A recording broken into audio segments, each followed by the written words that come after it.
مسجد نبوی کی تعمیر کے موقع پر نبی کریم صلی اللہ علیہ وآلہ وسلم بھی تمام صحابہ کرام کے ہمراہ مزدوری کر رہے تھے اور پتھر اٹھا اٹھا کر لا کر گارے کے ساتھ مسجد نبوی کی دیواروں کی تعمیر فرما رہے تھے۔ تمام صحابہ کرام ایک ایک پتھر اٹھا کر لا رہے تھے، جبکہ حضرت عمار بن یاسر رضی اللہ تعالیٰ عنہ دو دو پتھر اٹھا کر لا رہے تھے۔ نبی کریم صلی اللہ علیہ وآلہ وسلم نے جب انہیں دو دو پتھر اٹھا کر لاتے ہوئے دیکھا تو حضرت عمار بن یاسر رضی اللہ تعالیٰ عنہ کی طرف دیکھتے ہوئے آپ صلی اللہ علیہ وآلہ وسلم نے ارشاد فرمایا، افسوس عمار کو ایک باغی جماعت قتل کرے گی۔ عمار انہیں جنت کی طرف بلاتا ہوگا جبکہ وہ دوزخ کی طرف بلائیں گے۔ اور پھر نبی کریم صلی اللہ علیہ وآلہ وسلم کی پیش گوئی سچ ثابت ہوئی جب جنگ صفین کے موقع پر معاویہ بن ابی سفیان نے حضرت عمار بن یاسر رضی اللہ تعالیٰ عنہ کو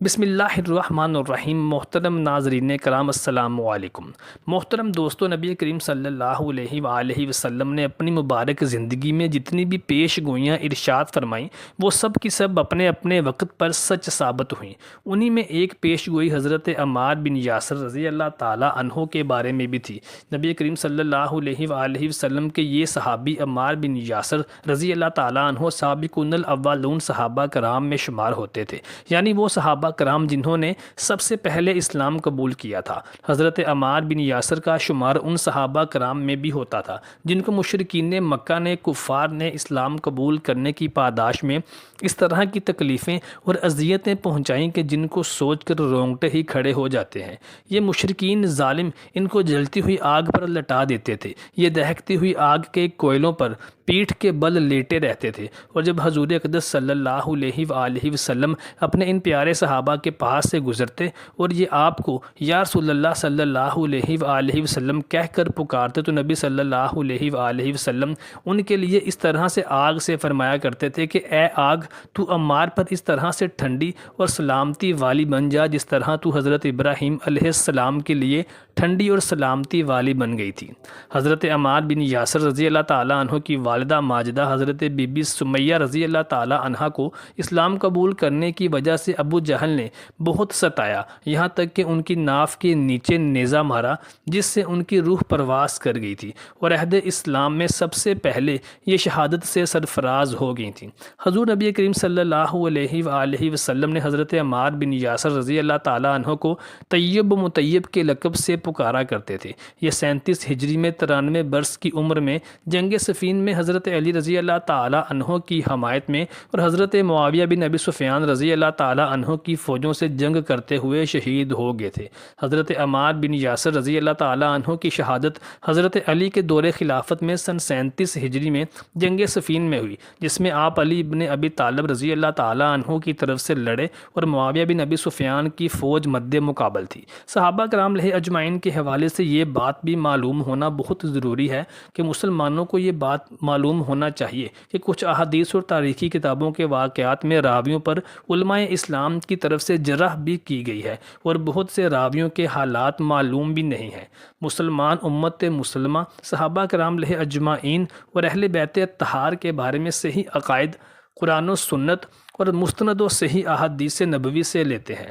بعض روایات جو کہ کتب احادیث و تاریخ میں اہل بدعت اور راویوں کی بھی ہیں، وہ اس لیے قابل اعتبار نہیں کیونکہ علماء اسمر رجال نے بدعت سے نسبت رکھنے والی روایات کو مردود و مذموم اور متروک اور کاذب قرار دیا ہے۔ جب حضرت علی رضی اللہ تعالیٰ عنہ نے جنگ صفین کے لیے اپنے لشکریوں کو جمع فرمایا تو آپ نے اپنے صاحبزادے امام حسن مجتبی رضی اللہ تعالیٰ عنہ کو اور حضرت عمار بن یاسر رضی اللہ تعالیٰ عنہ کو کوفہ کی جانب روانہ فرمایا تھا۔ حضرت علی رضی اللہ تعالیٰ عنہ کی خالص مذہبی سلطنت کو زمانہ برداشت نہ کر سکا۔ حضرت علی رضی اللہ تعالیٰ عنہ کی خلافت میں بنی امیہ اور بہت سے وہ لوگ کھڑے ہوئے جنہیں آپ کی مذہبی حکومت میں اپنے اقتدار کے اور اپنے اختیارات کے زائل ہونے کا خطرہ تھا۔ آپ نے ان سب سے مقابلہ کرنا اپنا فرض اولین سمجھا۔ جمل، صفین اور نہروان کی خون ریز لڑائیاں ہوئیں۔ جنگ صفین جولائی 657 عیسوی میں مسلمانوں کے خلیفہ چہارم علی بن ابی طالب رضی اللہ تعالیٰ عنہ اور شام کے باغی گورنر معاویہ بن ابی سفیان کے درمیان میں ہوئی۔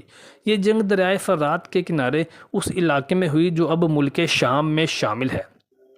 اس جنگ میں شامی افواج کے 45,000 اور خلیفہ کی افواج کے تقریباً 25,000 افراد شہید ہوئے، جن میں سے بیشتر اصحاب رسول صلی اللہ علیہ وآلہ وسلم تھے۔ اس جنگ کی پیش گوئی نبی کریم صلی اللہ علیہ وآلہ وسلم نے پہلے ہی فرما دی تھی کہ حضرت عمار بن یاسر رات کی طرح گرجتے ہوئے جس طرف گھس جاتے صفین کی صفیں درہم برہم کر دیتے تھے۔ ایک دفعہ دوران جنگ حضرت معاویہ بن ابی سفیان رضی اللہ تعالیٰ عنہ کے علم بردار حضرت عمر بن عاص رضی اللہ تعالیٰ عنہ پر نظر پڑی تو عمار بن یاسر بولے کہ میں اس علم بردار سے 3 دفعہ نبی صلی اللہ علیہ وآلہ وسلم کی معیت میں لڑ چکا ہوں، اب یہ 4تھی مرتبہ ہے۔ خدا کی قسم اگر وہ ہم کو شکست دیتے ہوئے مقام حجر تک بھی پسپا کر دیں، جب بھی میں یہی سمجھوں گا کہ ہم لوگ حق پر ہیں اور یہ غلطی پر ہیں۔ جب حضرت زبیر بن عوام رضی اللہ تعالیٰ عنہ حضرت علی رضی اللہ تعالیٰ عنہ کے مد مقابل جنگ کے میدان میں اترے تو عمار بن یاسر رضی اللہ تعالیٰ عنہ کی طرف اشارہ کرتے ہوئے حضرت علی رضی اللہ تعالیٰ عنہ نے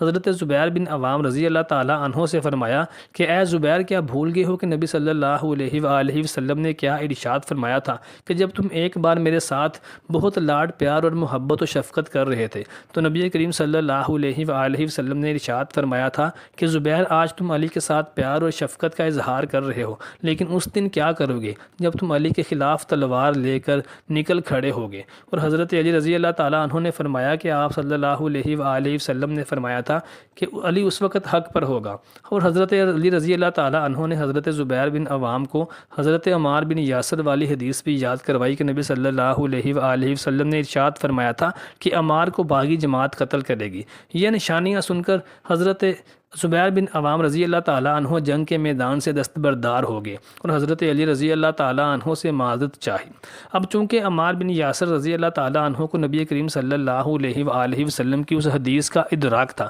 چنانچہ جنگ صفین کے موقع پر آپ جوش و خروش اور بہادری کے ساتھ لڑ رہے تھے، کیونکہ آپ جانتے تھے کہ نبی کریم صلی اللہ علیہ وآلہ وسلم کی اس حدیث کے مصداق یہ حق پر ہیں۔ معاویہ بن ابی سفیان کے لشکریوں میں سے بہت سے فوجی ایسے تھے جو حضرت عمار بن یاسر رضی اللہ تعالیٰ عنہ سے لڑائی کرنے سے اور ان کے اوپر تلوار اٹھانے سے گریز کرتے تھے، کیونکہ وہ اس حدیث کو جانتے تھے اور انہیں پتہ تھا کہ وہ حدیث سچ ہے، لیکن انسان لالچ اور ہوس کے ہاتھوں مجبور ہو ہی جاتا ہے۔ ایسے ہی 2 لوگ حضرت معاویہ کی فوج کے سپاہی جنہوں نے عمار بن یاسر پر تلوار اٹھائی اور انہیں شہید کرنے میں پہل کی تاکہ وہ حضرت معاویہ سے داد وصول کر سکیں۔ عمر بن عاص رضی اللہ تعالیٰ عنہ یہ سب دیکھ رہے تھے۔ وہ فرمانے لگے کہ ان دونوں نے عمار بن یاسر رضی اللہ تعالیٰ عنہ کو شہید کرنے کے بعد یہ باور کروانے کی کوشش کی کہ میں نے عمار کو شہید کیا ہے۔ عمر بن عاص کہنے لگے کہ یہ دونوں دوزخ کی خاطر لڑ رہے ہیں۔ جب حضرت معاویہ رضی اللہ تعالیٰ عنہ نے یہ سنا تو انہوں نے عمر بن عاص رضی اللہ تعالیٰ عنہ کو سخت سست کہا اور کہا کہ جو ہمارے لیے اپنی جانیں قربان کر رہے ہیں، تم ایسی باتیں کر کے ان کے حوصلے کیوں پست کر رہے ہو؟ اور ایک موقع پر تو حضرت عمر بن عاص رضی اللہ تعالیٰ عنہ بھی اس جنگ سے دستبردار ہونا چاہتے تھے، لیکن حضرت معاویہ بن ابی سفیان نے ان کو یہ کہہ کر روک لیا کہ عمار بن یاسر رضی اللہ تعالیٰ عنہ کو ہم نے شہید نہیں کیا بلکہ علی رضی اللہ تعالیٰ عنہ نے شہید کروایا ہے، کیونکہ وہی عمار بن یاسر رضی اللہ تعالیٰ عنہ کو ہمارے مقابلے پر لے کر آئے ہیں۔ نہ علی عمار بن یاسر کو میدان جنگ میں اتارتے اور نہ عمار بن یاسر ہمارے ہاتھوں شہید ہوتے۔ جب حضرت علی رضی اللہ تعالیٰ عنہ کو یہ بات معلوم ہوئی تو آپ نے فرمایا کہ افسوس ہے معاویہ پر، وہ کیا یہ کہنا چاہتے ہیں کہ حضرت حمزہ بن عبد المطلب رضی اللہ تعالیٰ عنہ کو قتل کرنے والے خود نبی کریم صلی اللہ علیہ وآلہ وسلم تھے، کیونکہ وہی تو ان کو میدان جنگ میں لے کر آئے تھے۔ اللہ تعالیٰ سے دعا ہے کہ اللہ تعالیٰ ہمیں ہمیشہ سچ اور حق بات بیان کرنے کی اور اس پر عمل پیرا ہونے کی توفیق عطا فرمائے، آمین۔